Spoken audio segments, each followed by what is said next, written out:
So kitang mga amahan din we are so thankful to God for the privilege of having children.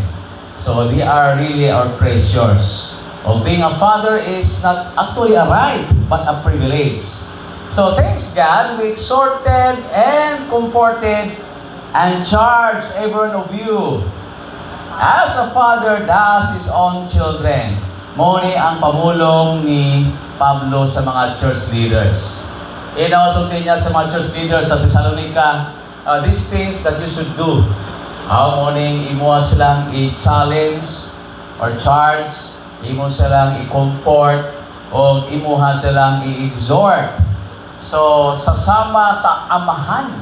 Nga nung gisusama kini ni Pablo, nga sa mga amahan, kung the way sila mulit sa mga katauhan sa Diyos.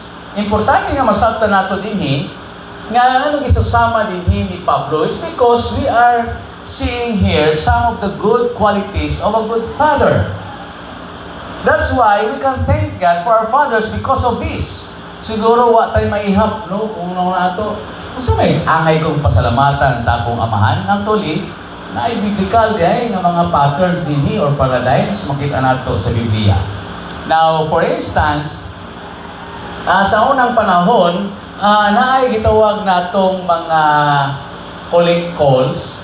Kaya kung sa diin, when we are doing some long distance nga pagtawag, pili diyang sa limbawa lang dito sa layong dapit, pili nga sila pabayron mo.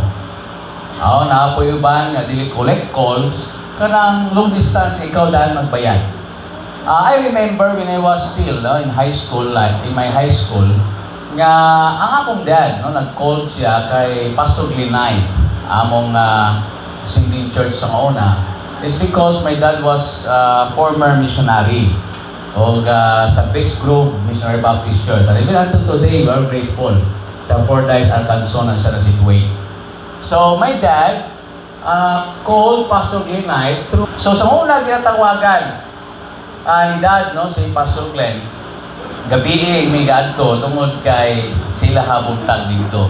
Now, based on the studies, usually ang mga bata nga gatawag o collect calls, this is father and son relationship. Ang ilang nabawaan o ilang nasabtan pag gani collect calls, usually, ang ginatawagan ng papa. So, dili ang mama. Kaya nga nung papa man, it's because nagyapon sa mindsetting sa mga kabataan ang pagiging dependent sa amahan. Kaya may isip kayo tag-amahan, we are thinking of being a breadwinner, right? Nga sila yun ang nag-provide sa finances. Now, we are so thankful sa atong mga amahan, it's because sila yun ang kamot mayo. Number 1 yun na sila. Sa gitawag pagpangabuhi. Now, of course, sa uban ng mga parents, may mga mama ang nagtrabaho, ang mga papa sa balay, pero usahay lang ito makita na. Usually, ang mga papa yun. So, sa utok dahil sa mga bata, pag gani mag-isgot tag-amahan, mga kuwanan sila, mga providers. So, financial and material providers. But you know what? In the Bible, unta, di lang ta makonfine sa gitawag ng finances. It's because there are a lot of things, nga kita fathers, mabuhat nato sa atong mga anak, wherein we can say, thank God for our fathers. Thank God for our fathers. O thank God. Tingnan naman, di rin sila mga providers. Kung kita kinikanan, nagunaw na lang kita nga best father ta because you are a good provider, nasa iyo ta. Because in the Bible, naaday mga uban nga trabaho sa usa ka amahan. The first one that we can find in 1 Thessalonians chapter 2, which is biblical, The Bible says here, in verse 11, if you read, the Bible says that what? You must give to exhortation. Muhatag di ay sa gitawag nga pagdasig. In verse 11, as you know, that we exhorted, pagmaymay, and comforted and charged every one of you as a father doth his children. So the first one here, ingon ni Pablo, so sama kami, nag-example kaninyo, we know how to behave ourselves. So tinya, we must exhort your children. So we are grateful for our fathers for the exhortation. Ano sa exhortation? The word exhort is to call near. Kini bitaw ang ato mga fathers nga dili lang bitaw sila mga tigdala o kwarta sa panimalay o pagkaon nga okay lang nga akong papa nagahatag lang o financial okay ra ni. So dili diay. Kaya nga naman kailangan diay sa mga bata ang mga amahan nga mao ang mudasig kanila. Children need their close encouragement. Doon pasabot kita mga fathers, it's not only our obligation or responsibility to provide their needs, especially sa material or financial, but also their emotional needs. Doon pasabot, we will encourage them. So Paul is telling the leaders and Thessalonians that you should encourage those people whom you are leading. Kung masabot, it's not about, tawag na itong administration when it comes sa financial or material, but they need encouragement. You know, ato mga bata, nakapa sila sa stage kung sa diin, kailangan nila sa atong mga pagdasig. You know, kining pagdasig usahay, di nato ni mabuhat kung kita busy gayon, right? Usahay ka na mag-istorya ta sa itong mga anak, makaingon tanak, musta ka? Okay ka lang diya? Diyan sa panahon baron, mura kita tanan, busy na. Busy na sa atong mga gadgets, sinood? Magabot sa balay, kapoy ta, malingkod ta, mutanaw ta sa atong phone. Sa atong balay, kay tabo gina. Nasahay gani, napicturan ko sila. Nya di mo ko pwede ma-appeal, no? Kay di mo makasya. Akong anak, no, naga-tablet, ang isa ga-phone, ang mama ga-phone, ako, nabay phone, laptop, nabay TV. It seems nga, lami ang kinabuhi. Pero there is no interaction. You know, the #1 neurosurgeon in the US, no, it was, he was interviewed by Eman Poor in Ingon sa neurosurgeon, you know, too much exposure to the gadget will what? Make people unhappy. That is their study. Now, I'm telling my students dito sa school, ingat ko sila, you know, if you spend more time on your gadget, tinood, it will make you unhappy. Why it will make you unhappy? It's because you are starting to compare yourselves with others. Makita mo ba dito na sa mall? Makita mo ba dito nagkakaon, nagpapalit og mga fancy clothing? O mga nindot kayo, no, nga mga lugar, nindot ka pagkaon, nindot ka travel. And here you are, no, nagalay sa mong bed, tapos wakay kwarta, feeling that you are broke. So karon magtinanaway na mo, puros na mo luya. Pangin mong anak, di na po kadungog sa mga pagdasig. You know, sa Biblia, importante gayot nga naatay di ay pag-istoryahay. You know, inside our houses, or in our houses, in our homes, rather, kailangan di ay ang gitawag pag-istorya. And we need to encourage our children. Kaya nga naman, kita usahay, occupied kita sa mga daily na itong responsibilities. And we don't have time to talk with our children and ask them how they are, kung silang need. You know, as I am speaking today, no, I back on my mind, gauna-una ako sa akong anak, no, especially din si Clem. Kaya nga naman, si big girl, you know, ang opposite attracts, di ba? So, ang papa, doon gina sa babaeng anak. Pero ang puro sa lalaki, hindi kayo na sa istorya. Gawa siguro kung magsuroy-suroy para sa interest. Pero ang balaki naman, sa mama pod. And I am always trying to listen to him. Maninaw ko. Kaya naman, usahay rabya niya yung istorya. You know, this introvert kind of person, halos hindi na maglitok ng istorya. Tapos may na extrovert, kung sige istorya, bukan mo siya problema. Pero mas gani mulitok na sila, maminaw din ko, kaya nga naman. Kaya mas malitok na, kung pasabot, ilang nano na yun. And we need to encourage them from time to time because we want them to be confident to face everyday's challenges. Because kita mga parents, as we all know, gina-prepare na ito atong mga anak na they have the grit, na sila courage or fortitude nga kaya nila bubarog maski unsa may tabo silang kinabuhi without us. You know, ang atong mga bata, whether we like it or not, di nato na kuyog forever. And the number one yun natong itundo sa atong mga bata is the fear of the Lord. The fear of the Lord is the beginning of wisdom. That is your best investment. Because if we have this respect, this reverence or honor to God, eventually, sila po may respeto silang kapwa and they will be a responsible citizen. So, silang pagkinabuhi, after we are gone, we are confident na magkinabuhi sila nga successful. When we say successful, it means that they are living a life with all joy or happiness. Hindi sila sakit sa ulo sa kalibutan.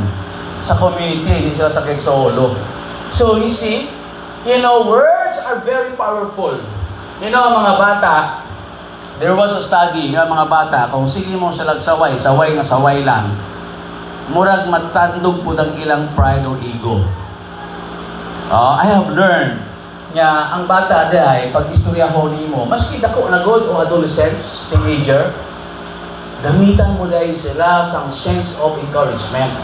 O sa nga pagdasig, kanang may tao, tan-aw mo ang ilang value, maingon ka nga, dako na biya ka. Dako na biya ka, hamtong na biya ka, kalis na biya ka. Kaya nga naman, para mamata sila sa kamaturan. Kaya nga naman, always nang silang una pag napalang parents, they are always dependent. Pero kung imo sang tanawon nga naa sila'y kapasidad, ma-challenge sila, bitaw no? Dako na ko ba? Hindi na ko kailangan magpasaway. You see? So in the Word of God, we can find Paul, nga si Timothy, iyan na gina-exhort. Ginadasig niya kanunay, give attention to reading. Read, study God's Word. Yung Timothy, flee from youthful lust, palayo sa mga kailibgun sa mga batanon. Follow righteousness, faith. Muna dito na ni Pablo, and he is always encouraging Timothy, do not allow people to look you down. Let no man despise the youth. Not because you are young, you must be example in faith, in charity. Importante di ay ang encouragement. So, kita di ay mga bata, we are so grateful for our parents. Kaya nga naman, sila nag-cheer na ito.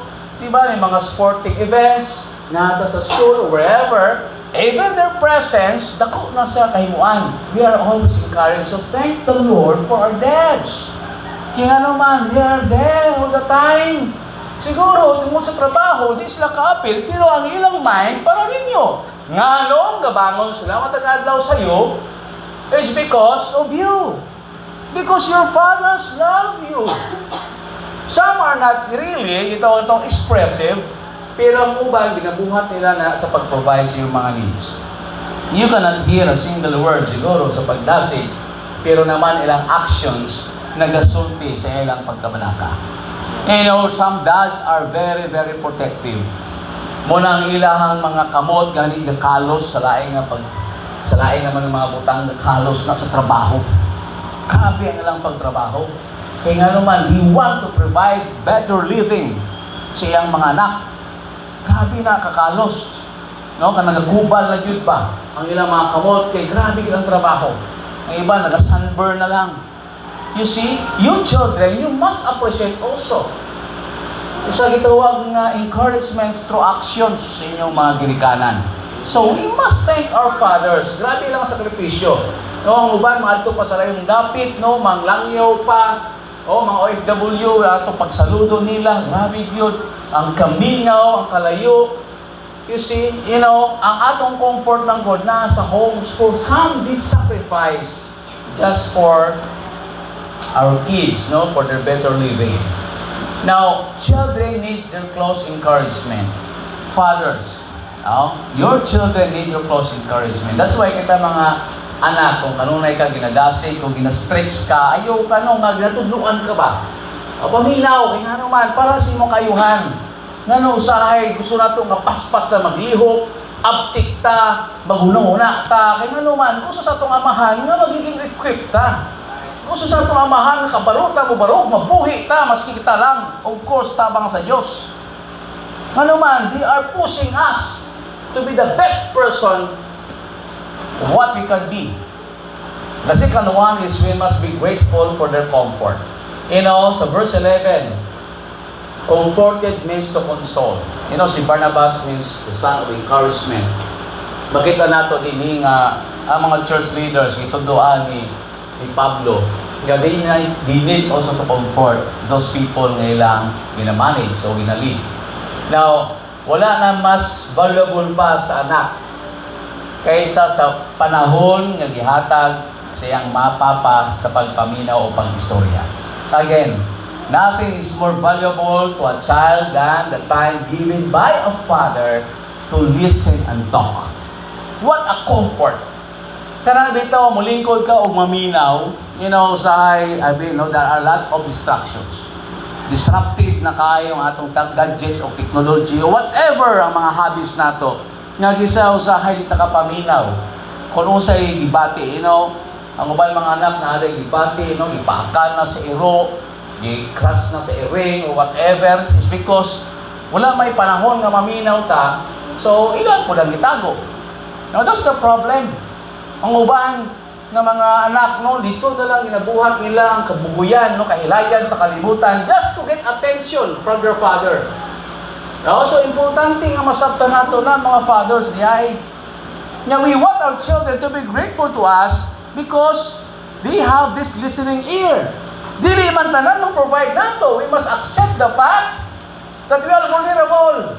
Dili gid nato tanan mahimo ang para nila. To the best of our abilities, ginahimo ginato ang atong mahimo, kung di nato ma-provide ang tanan. Yun ang kanindot diay, kung mabawaan nila nga kita nagapaminaw, malipay na sila. Our Heavenly Father, grabe na siya maminaw. Di magitanan, i-allow niya, kaya makagustuhan man ta, hindi makain na to. God's answer is yes, wait, or no. Pero, nindot atong paminaw ba, nga naatay kasumbungan, right? Now, we have these prayers nga itong i-utter sa Ginoo na Lord, thank you so much kay daghan kong problema. Lord, I commit all these things to you. Allow me to sleep tonight. Okay? So makatulog ta sa mahimbing. Pagkaugma naman, natubango naman nato. May fresh nga insight, may renewed nga strength. Thank the Lord for that time, nagihatag niya ka nato, nga siya maminaw. Nindot, like what happened to Elijah sa Mount Carmel. He challenged katong mga tao nila Baal, mga worshippers ni Baal, mga prophets, mga mini. So, di niya, just call your God. Maybe siya katulong pa karon o nagasuroy pa. Pero akong Diyos buhi.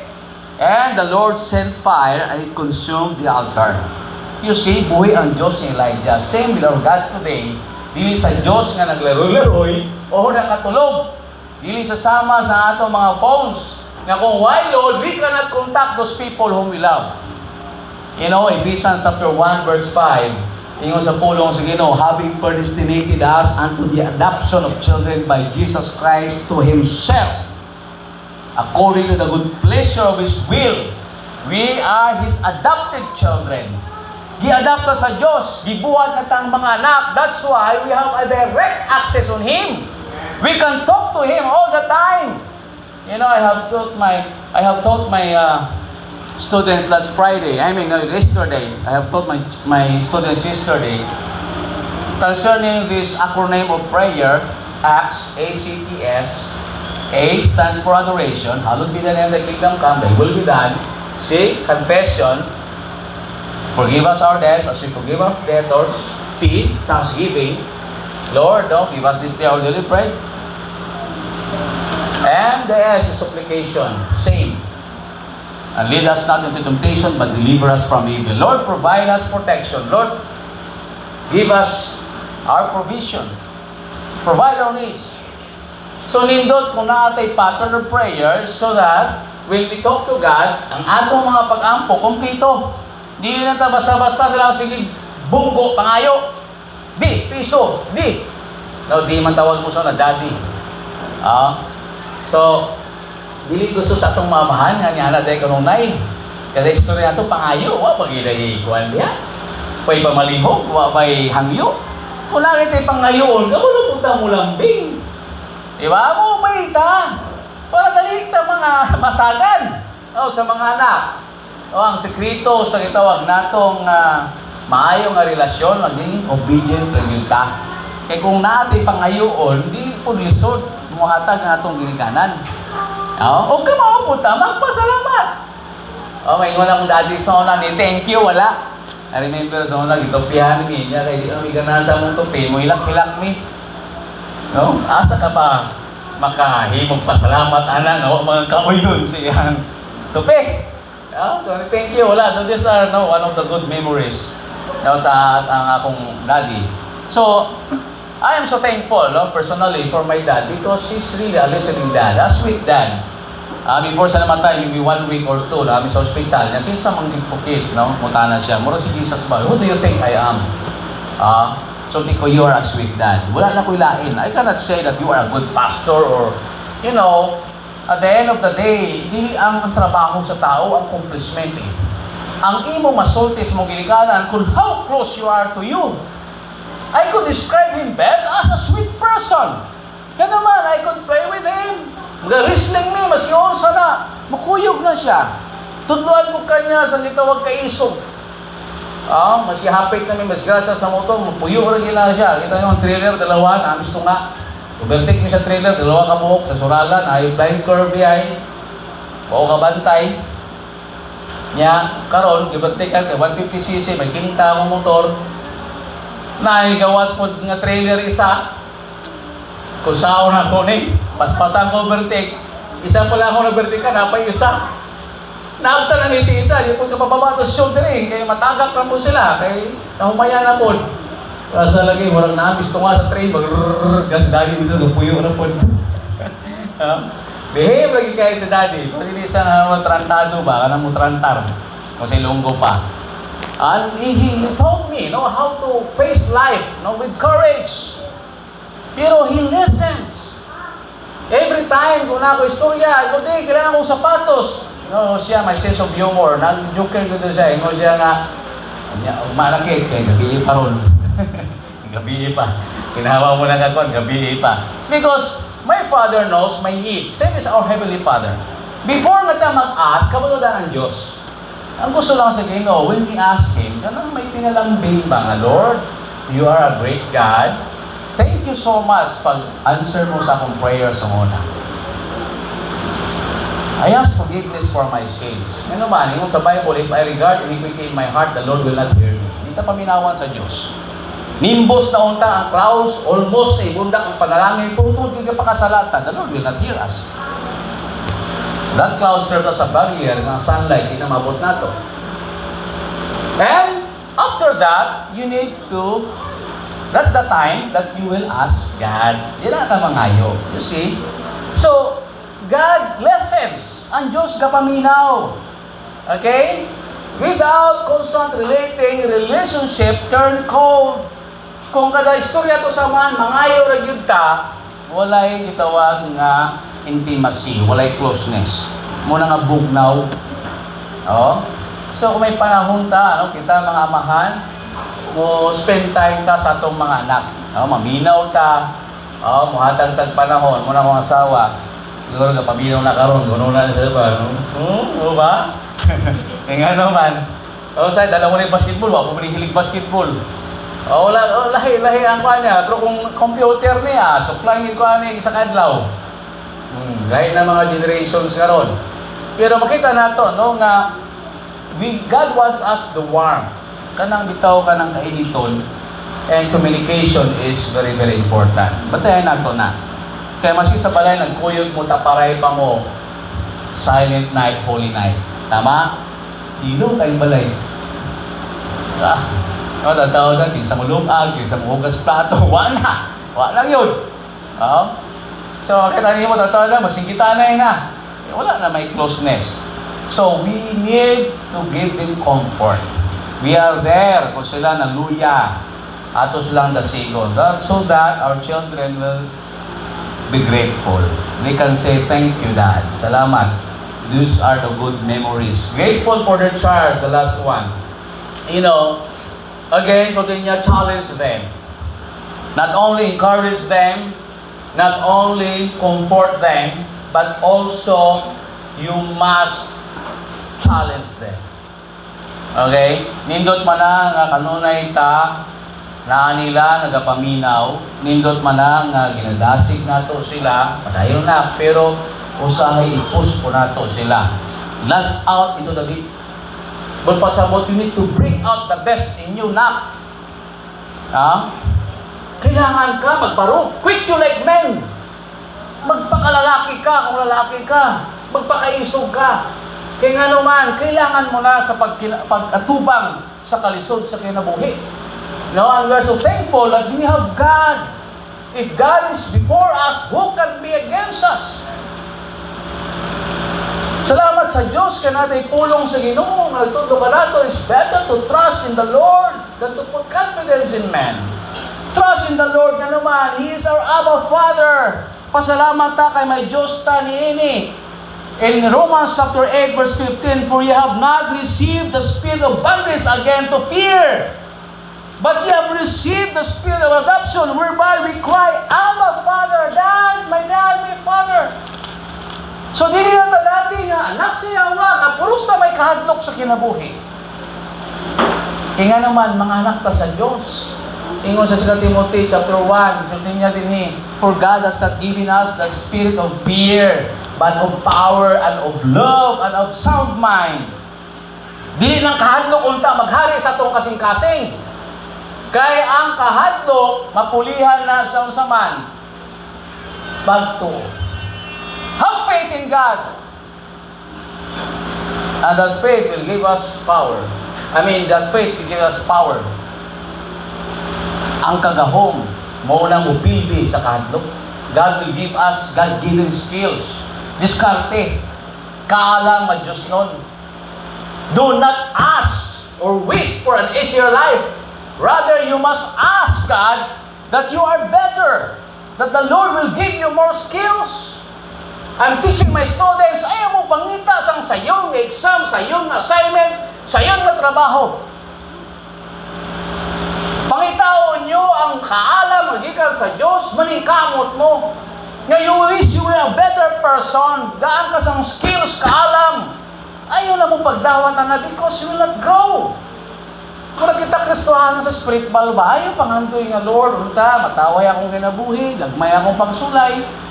Ang tawon, grow up.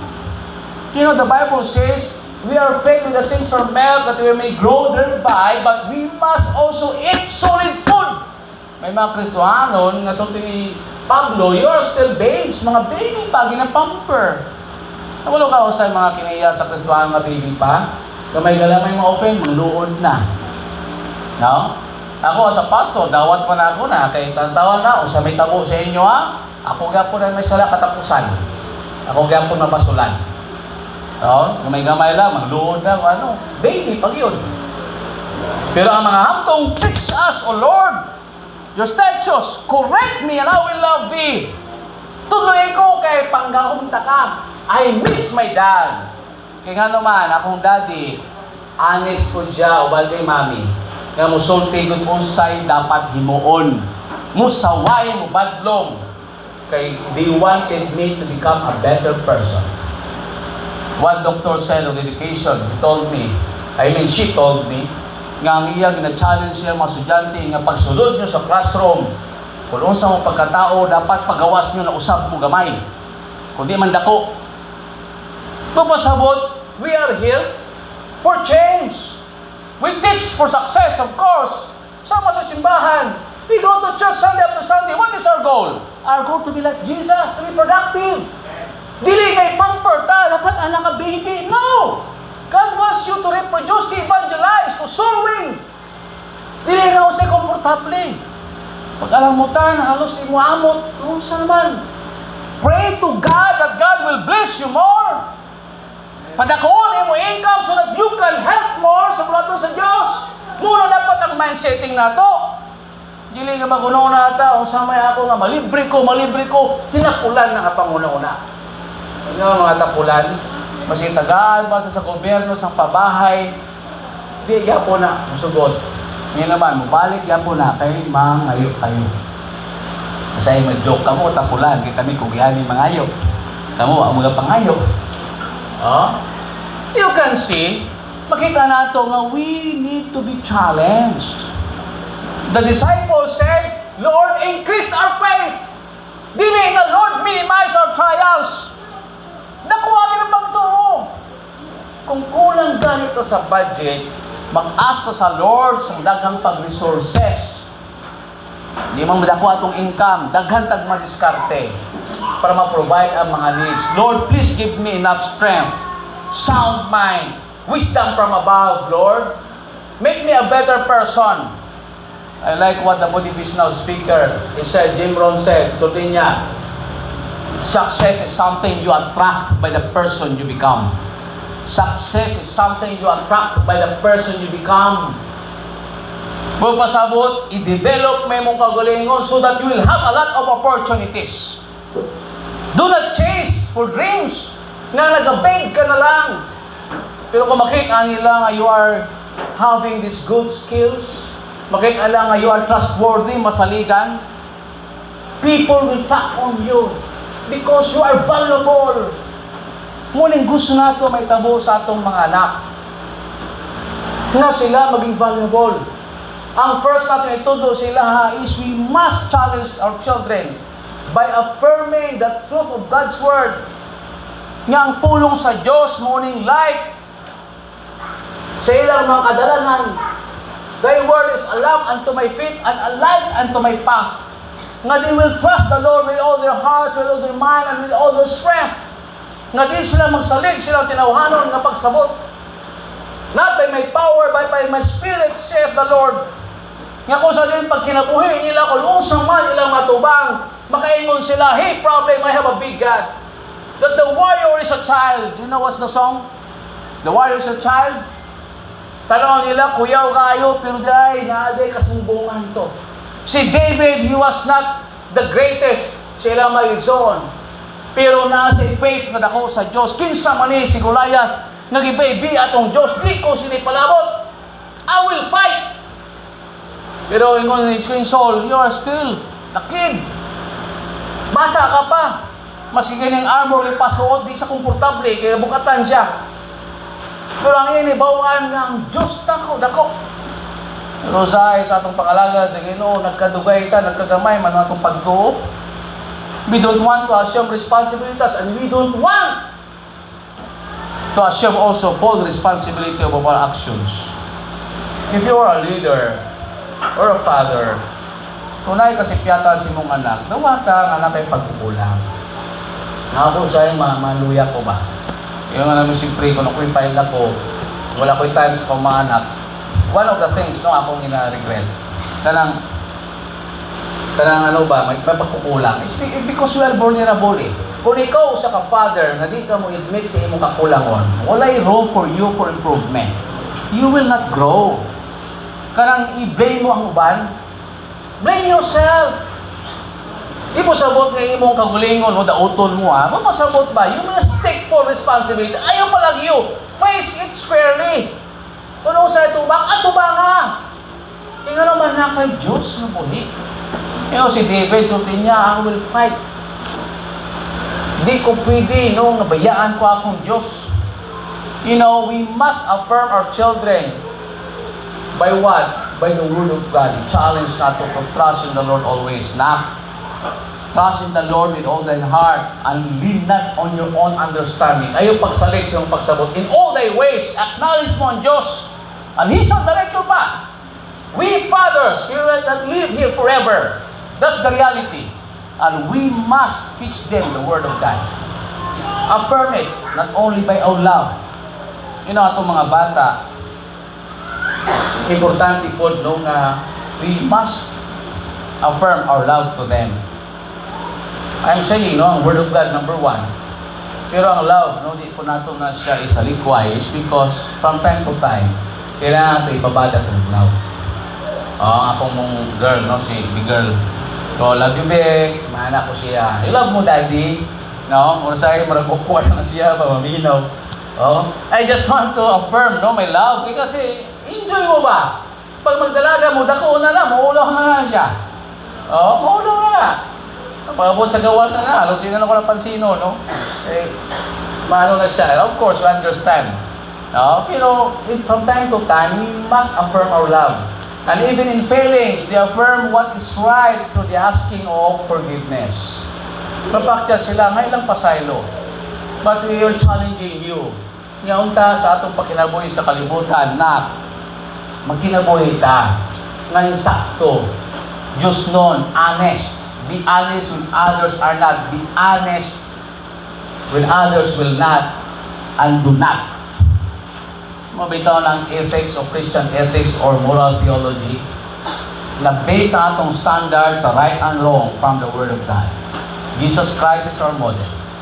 Muna tundo nato mga anak na may kahadlok sa Diyos. Ang atong pagigugma kanila, ginadasig nato sila tungod kay gipangga nato sila. We are pushing them to their limits. That you can do better than that. You can do better than that. Madili ta maging mediocre, kanang half-hearted na pwede na. O, sama sa ato ang pangalagad sa Diyos. Si Pablo, ingon niya sa mga kauban niya, no? Ng mga magbubuhat. Ayaw na being complacent, kanang relax lang. O, kanang routine ba? Assume responsibilities. Ingon ni Pablo, I know you can do better than that. Minausahin ng Lord, dili lang sa state sa atong mind, kapoy, di ko na kaya. But you know, ang kanindot, not only that you are doing it for the Lord, for others, you are also enjoying it. When God is giving you responsibilities, tapos buhat mo yung the best, ma-enjoy mo ba? Kaya nga naman, uy, napaman ko discover dahil the gifts. Napaman dahil ko gihatag sa Diyos, muwa na ko na-exercise sa muna. You see, do not just live a life that is full of sacrifices. Enjoy your life. Enjoy mo. Nga mong trabaho, nalinaw ka. Na-enjoy mo, kaya nga naman, you are becoming a better person. So, kung ba, hindi ganahan sa trabaho, kaya madakdakan sa daghang trabaho, di nakuha na, wiper na ko. Tinood na, no, kung sobra na po, do not spread yourself too thinly, nga manipis na kang wala quality. But what I'm saying is this, kung naaman ang kapasidad, nga sila nagpalagyo, kaya di ka gusto responsibilidad, you will never grow, and you will not enjoy life to the fullest. God wants you to unleash your full potential. Gusto sige no, kung usang gift, yata kasi mo gamiton mo gina para sa kanyamian, para sa kaayuhan sa imong pamilya. Di lang sila tagpangandoy nga wa tagibuhat. You see? Challenge yourself so that when your children sees you, they will be challenged too. Kaya mag-joke-joke sa kuwan na, be, di ka proud kay daddy mo, be? Ano? Mga bata ka rin, no? Di po konsulti o kuwan ba? Pinalambing. No? Pero, you know, God wants us not to be an example of His love, of His goodness. Kaya di man nila masabtan kung sa ng Heavenly Father. Pero once ganun, makikaan nila ang atong kinabuhi na loving ta, caring ta, mindful ta nila, encourage sa to sila, ginadasig na to sila, na sila ay panguna-una kung noon sa pulang Heavenly Father. You know the story of prodigal son. I will not tell all the details on that. But you know, if you have listened this morning sa atong radio broadcast sa ABA, na that father has an unconditional love, nga naman, siyang una-una, mabuti ng panahon that there will be a time of turning point that my son would realize nga he need the Lord or he need me. No? Kinalanon niya ang Diyos o ako. And later on, masabta na ito, sulti sa anak, Father, I have sinned against heaven and against you. You see, there will be a time of turning point. Don't give up. I-pray sa Ginoo. But as a father, you are always open. Nga kung mabalik siya, ato siyang dawaton. The second one is this father, because of that unconditional love, there is an anticipation na one day, his son would repent. Nga maghilosong. Ayun so din niya, I have sinned against you. Na-realize niya, lisod niya ang sitwasyon, nagpakaon niya sa mga pagkaon sa baboy, okay, kaon mo sa pagkaon sa baboy. Na-realize niya, nindot na yan, kinabuhi sa akong amahan, maski usulugoon na lang po, hindi na ko tawagon anak. Pero ang father, so niya, no, you are still my son. No, the third one is the restoration. After nga siya nag-repent, nag-turn away siya ang itawag na sala, i-confess niya, the father did accept him ang nindot nga fellowship ni Bali. Okay? So that is a good father. Katong earthly father, so niya, will be married because my son who was lost now is found. Patay sa karon mo, isa, so let's be married. Maglipay ta. Give him the best clothing, shoes, the ring. Pinakatambok, nindot no to makaf, atong ihawon. Let us rejoice. And that gives us a glimpse of our Heavenly Father. Ang atong amahan sa langit ng ana. Na no matter how many failings or failures ng atong nabuhat, still, the Lord is a God of second chances. It's not too late for you to return to the one who loves you. Balik ka sa Ginoo. Igsoon. Igala. Balik. Kung Kristohanon ka, backsliding ka, ibalik imong kainit sa pangalagad. Do not be cold. Kung di pa kaanak sa Diyos, hinuso mo salat. Dapata si Jesus Christ, imong personal Savior. And that fellowship ma-restore. Or you will enjoy His presence. How thankful we can be for fathers who help their children walk worthy of God. Now, pasalamat ta sa atong mga amahan, ginadala ta sa Sunday School, ginapasimba ta, o sahay, at gusto magmata, ka, bayat puntag, kay Domingo, anong Domingo magigisod, imata sa iyo. Ano man kung Domingo, kailangan dasigol pa ta. Kung sa school o trabaho, aptik malagita mo mata. Salamat kay mga amahan na Diyos nun, maonyod, nagagasig na to. O sahay, ginabunalan pa ta, para lang mo sa iyong mata. Kaya mo simba na.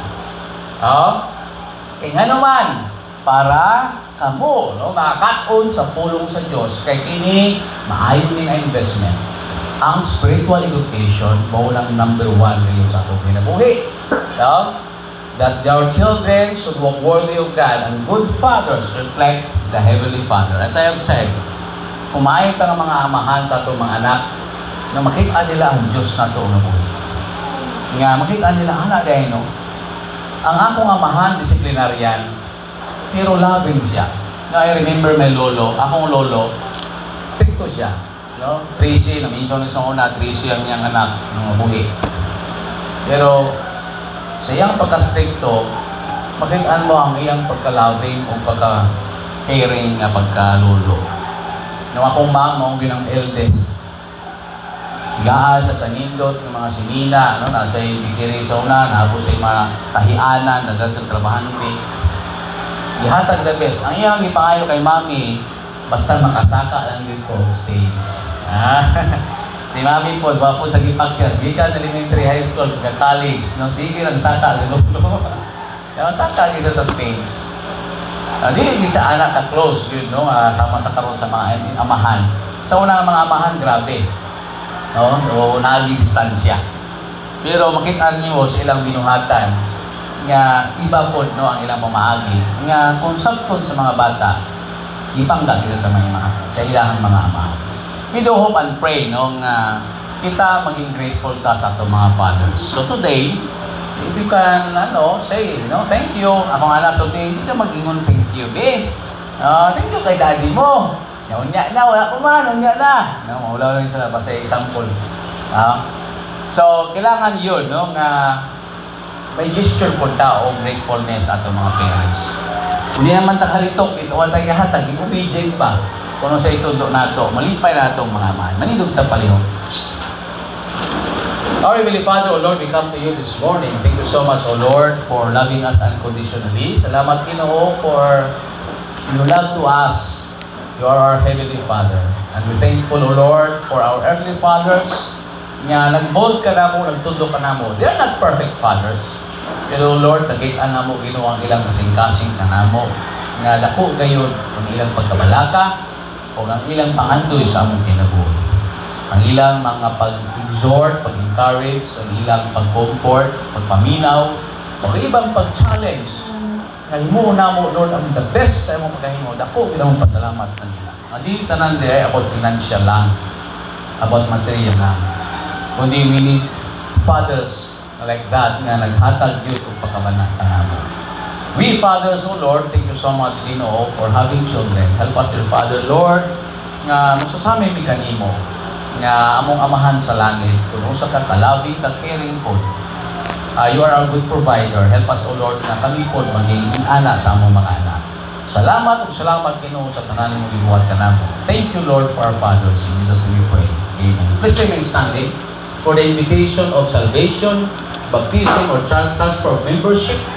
Come just as you are, kung sa may ginahikot sa balang espiritu sa mga kasing-kasing, duol ka o walay nagapugos ninyo. We'll sing the song I Surrender All.